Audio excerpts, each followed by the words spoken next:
I am a high school English teacher and an itinerant college instructor here and there, and I'm from Steubenville, Ohio. My American dream is, it exists in counter to what I think is the customary, conventional American dream. Because I think the conventional American dream has had had a series of really bad effects on the environment, on indigenous people, on the psyche, the national psyche. It's too competitive. It's full of inanity, like television, commercial television. And the competition is, as Willie Loman says in Death of a Salesman, killing us, literally. So my vision for America would be one that slows down, and it slows its technology down. That's the biggest worry to me, is how fast.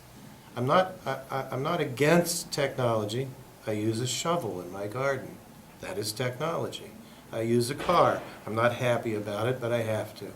I'm not against technology, but I'm against the quickness with which we're having to adapt to it, human culture, as the planet is having to adapt way too quickly to the introduction of 5,000 new chemicals every year into the environment. There are certain things that it takes time to get adapted to, and we've rushed it, and that worries me. And so it goes all the way back to Thoreau in Walden, who says the nation lives too fast. We have not solved that problem.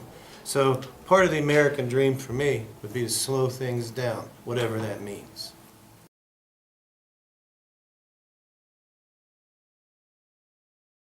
I think growing up where I grew up certainly did, even though I wasn't conscious of there being an American dream that was in a sense driving what was happening in my hometown of Steubenville.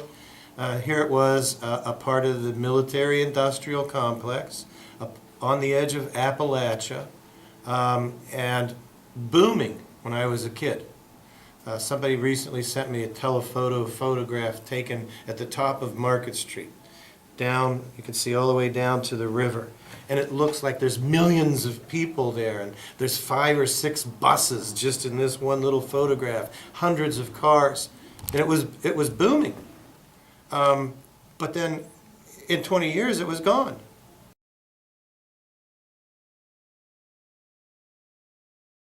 Staying loyal to your place, even if you physically have left it, continuing to understand what the relationship between you and your neighbors and your place is, or ought to be, and learning how to build sustainable neighborhoods, sustainable local economies, sustainable schools. All of these things are part of the moving too fast and the part of the American habit of bigness. We have to get smaller and slower and more deliberate. When Thoreau went to the woods, he went to the woods so that he could live deliberately. That means that he could deliberate. He could think about what the consequences would be of his actions. He could think about what life is supposed to be. Is it wage slavery? Is it competition? Or is it something else? We don't deliberate. We're all put on the fast track pretty much as soon as we enter the system. And that fast track obviously has led to some real disasters.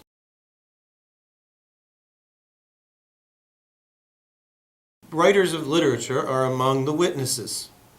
They're fluent, accurate, close up to the ground witnesses of what American culture looks like in practice. So the poets, the playwrights, the novelists, the essayists are all important because they're the ones who have the words to say what's happening.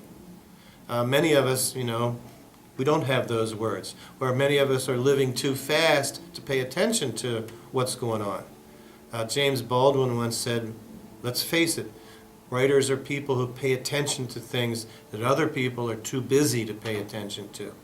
So I think writers and photographers and filmmakers and all sorts of artists are witnesses, and they're helping us understand what's going on.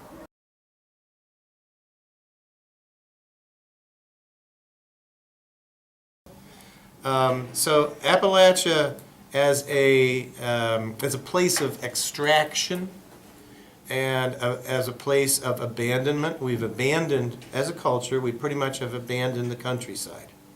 Rural America is poorer than city America, than urban America, generally, per capita.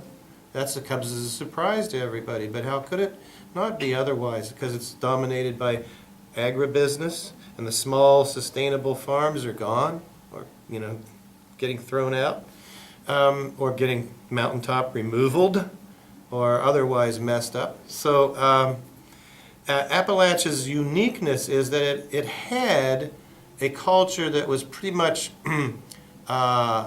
isolated from general American culture. Although I don't want to say that we were, everybody in the mountains is different than America. There's always been lots of interconnectedness between that particular region and the rest of the country.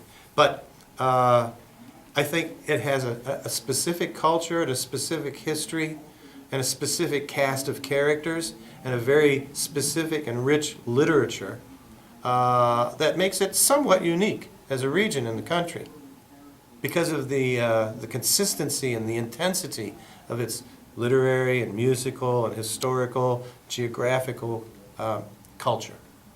I think it's pretty unique.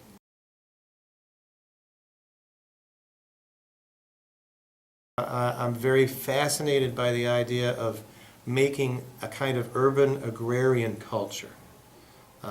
Jefferson says that everybody, the key to democracy is that everybody has a little plot of land, and that this is what true freedom consists of, that you have a free plot of land and you can provide for yourself to some extent.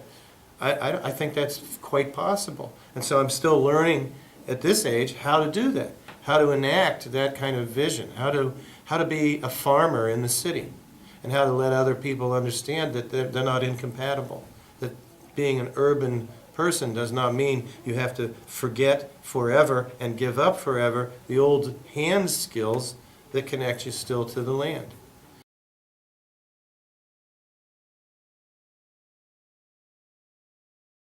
So for anybody in the arts, writer, musician, actress, whatever, I think you really have to buck the tide a little bit. And you have to have a pretty firm commitment to living that life, knowing that you may not generate a life that has all the conventional things of success, but that there's other kinds of success, and artistic success, and the reliance on yourself and on creating a community of like-minded people is really the key to it. So if you're going to do that, it's going to be hard, it's going to be unconventional, and you just start thinking about how you're going to make a living.